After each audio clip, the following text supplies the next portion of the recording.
Hello friends, મારું નામ છે મંથન પટેલ. આપણે ચેનલનું નામ છે ઇલેક્ટ્રિકલ જીટીયુ. તો આજે આપણે એક જીટીયુનો નવો ટોપિક એસી મશીન ડિઝાઇન સબ્જેક્ટનો નવો ટોપિક આઈએમપી ટોપિક લઈને આવી ગયા છે. Optimisation, design optimisation, maximum efficiency for transformer. Optimisation of ટ્રાન્સફોર્મરનું મેક્સિમમ એફિશિયન્સી કેવી રીતે આપણે કરી શકીએ છીએ ટ્રાન્સફોર્મરની. ઓકે, તો એનું સૂત્ર આપણે સાબિત કરવાનું છે. ચાલો તો ચાલુ કરીએ. તો લેટ 7 માસની ઇમ્પોર્ટન્ટ થિયરી છે આપણી આ. તો આપણે ચાલુ કરીએ. PI is equal to total iron losses of transformer. ને PC of total copper loss, I square R in transformer. Okay, PI is equal to iron loss ને PC is equal to copper loss. Okay, આ તમારે યાદ રાખવાનું છે. PI is equal to iron loss, I is equal to iron loss, C is equal to copper loss. Okay, now હવે total losses on transformer. Okay, full loading કન્ડિશનમાં તો શું થશે? આ બંનેનો સમ થશે, તો PI plus PC. Okay, now consider the load to be function x.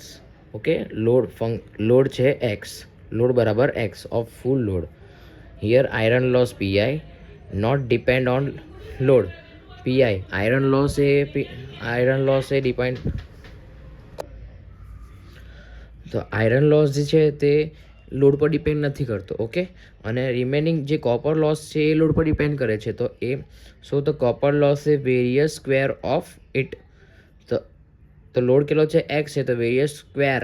તો વેરિયસ સ્ક્વેર એટલે લોડ કેટલો છે? એક્સ છે, તો એક્સનો સ્ક્વેર ને PC is equal to copper loss. Okay, તો નાવ હવે એક્સ જ્યારે એક્સ લોડિંગ હશે, x load the total losses are. જ્યારે એક્સ લોડ હોય છે ત્યારે ટોટલ લોસેસ કેટલો હશે? તો કોપર લોસ, જો પીઆઈને તો ફરક નથી પડતો લોડિંગ પર, તો પીઆઈ રહેશે.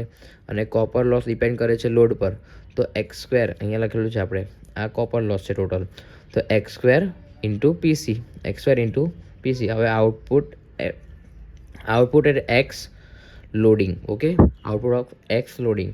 હવે જ્યારે એક્સ લોડિંગ છે ત્યારે આઉટપુટ શું હશે? એક્સ ઇન્ટુ ક્યુ. આઉટપુટનું ઇક્વેશન આપણને ખબર છે કે ક્યુ વડે એને ડિનોટેડ થાય છે, એટલે X into Q. So efficiency at this output X into Q is equal to MX is equal to output divided by output plus losses. આ છે એફિશિયન્સી શોધવાનું સૂત્ર. એફિશિયન્સી શોધવાનું સૂત્ર શું છે? તો કે એક્સ લોડિંગ પર આઉટપુટ કેવી રેટિંગ શોધવાનું સૂત્ર છે? X into Q is equal to NX. અહીંયા શું છે? એનએક્સ. આ ને આ એનએક્સ. ઓકે, NX is equal to output by output plus losses. આની પછી આપણે એફિશિયન્સી કરીએ તો આઉટપુટ શું છે? X into Q. હવે divided by Q into x. Output શું છે? એક્સ ઇન્ટુ ક્યુ, તો એ લખ્યું. ડિવાઇડેડ બાય પણ એ લખ્યું, પ્લસ ટોટલ લોસેસ શું થતો? PI plus x square into PC. Okay, so ના આ આપણે જોઈ લીધું.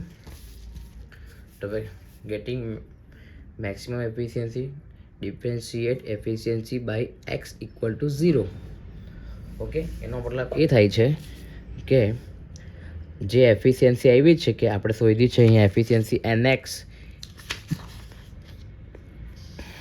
એનું જો અગર આપણે વિકલન કરીશું, તો આપણે એની મેક્સિમમ એફિશિયન્સી કાઢી શકીશું. તો ચાલો આપણે લખી દઈએ D NX divide by x પ્રત્યે એનું વિકલન કરવાનું છે is equal to 0. X equal to 0 લખેલું છે, તો આ એની વ્યાખ્યા પ્રમાણે સૂત્ર લખ્યું છે. તો નાવ આપણે એનએક્સની વેલ્યુ શું હતી? એનએક્સની વેલ્યુ આ એનએક્સ. ઓકે, એનએક્સની વેલ્યુ આપણે શોધી હતી, એ અહીંયા પુટ કરી છે ખાલી, બસ સિમ્પ્લીફાઈ. અહીંયા એનએક્સની વેલ્યુ અહીંયા પુટ કરી છે, તો ઇક્વલ ટુ 0. હવે આપણે અહીંયા વિકલન કરવાનું છે. તો અહીંયા કયો વિકલનનો રૂલ આવશે? ભાગાકારવાળો. તો ભાગાકારનો શું હોય છે? પહેલું છેદ અચળ અંશનું વિકલન એક્સ પ્રત્યે છે, તો એક્સ ઇન્ટુ ક્યુ છે, તો એનું વિકલન શું આવશે? તો એક્સ ઓછો થઈ જશે, એક એક્સ ઓછો તો એક્સ ઓછો થાય તો ક્યુ રહેશે ખાલી, માઇનસ ઓછો બાદબાકી અનસચળ છેદનું વિકલન અહીંયા ક્યુ છે એક્સ છે તો અહીંયા શું બચશે, ખાલી ક્યુ બચશે.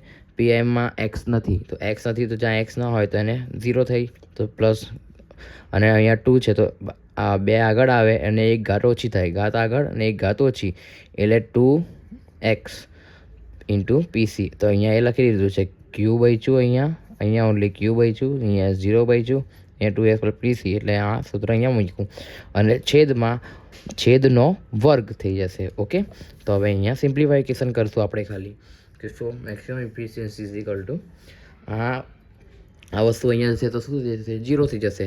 તો આ આપણે ભૂલી જવાનું છે. તો બચ્યું શું, આ ને આ, તો આ પદ ને આ પદને પાછું લખી દીધું.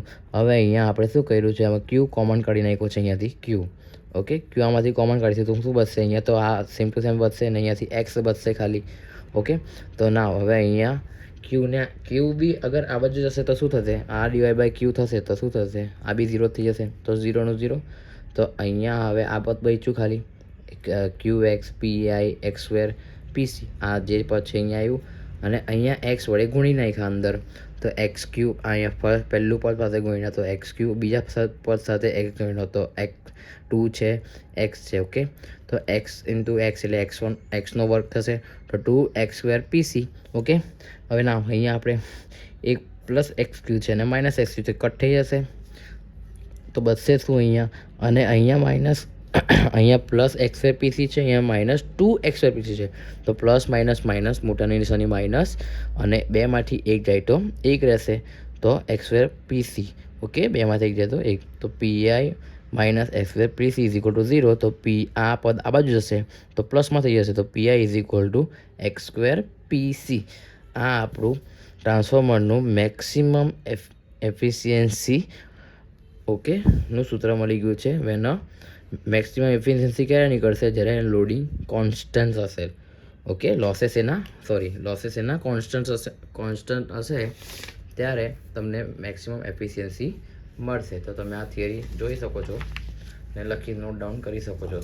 7 માર્ક્સમાં ખૂબ આઈએમપી થિયરી છે. Okay friends, bye. અને તમને જો વિડીયો ગમ્યો હોય તો લાઈક કરજો અને તમારા ફ્રેન્ડ્સ વટી શેર કરજો કે એમને બી સફળતા સારું રહેશે, કે એ એક્ઝામમાં સારું રીતે લખી આવે અને સારી રીતે માર્ક્સ કેરી કરી શકે. Okay, by friends.